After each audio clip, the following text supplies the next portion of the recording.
Hi there, first graders, soon to be second graders. Today we are going to take our iReady math diagnostic. You've done this 2 other times, so you should kind of have an idea of what to expect. Miss Eastep was wrong about something last time, which is okay, we all make mistakes, right? I thought that it got harder and then it would get easier, but what happens is it's going to start with some easier problems, and then as you answer correctly, it gets harder and harder and harder and harder until it's like, yeah, they don't understand what we're asking them anymore. And the reason why it does that is because it wants to figure out everything you know. And there are a lot of things that you have learned that you maybe didn't learn from me.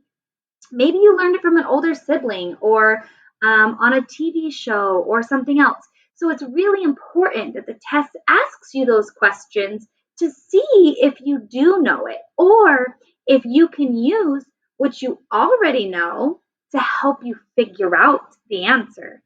So, for example, if you already know how to draw tens and ones and add, then they may give you bigger numbers and you could still draw and you might be able to figure it out.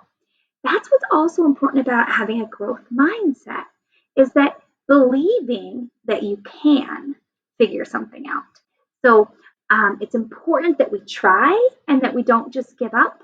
If it's something that we're like, we have no idea what that is, and we read it, we re-listen to it, and we try, and we're like, no idea, then make your best guess, move on, okay? But if it's something where you're like, it looks a little hard, but I might be able to use a strategy that I've learned to help me figure it out, I want you to try it, okay? And believe in yourself. So I have a little video for you here that I liked that I'd like us to listen to together.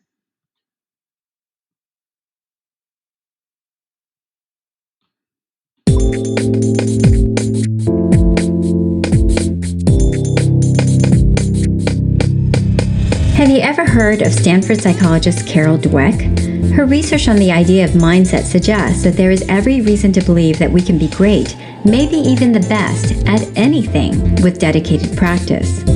But in order to get there, we need what she calls a growth mindset, which simply means believing that our abilities, including intelligence, are largely a result of time, effort, and practice. A growth mindset stands in contrast to a fixed mindset, which limits us by making us believe that we are either born with certain abilities or not. For example, our fixed mindsets might tell us that we're an English person, but not a math person. Sound familiar? Having the right mindset.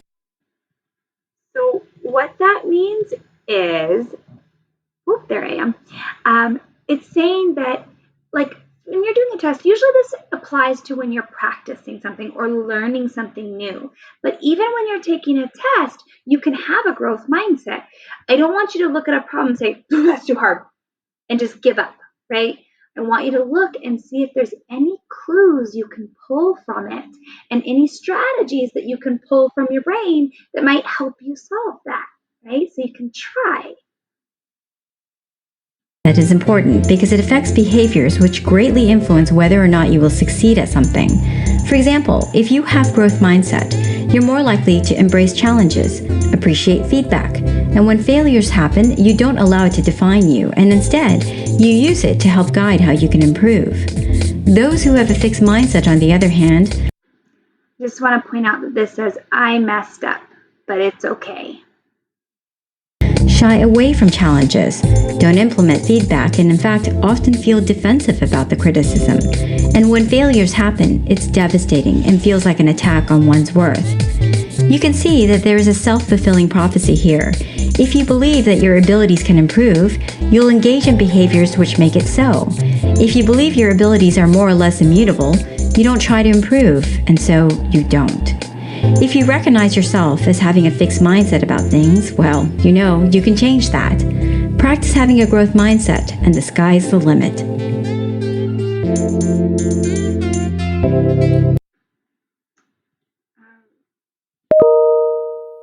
All right, so I'm going to rewind this back just a tiny bit so we can look at this picture.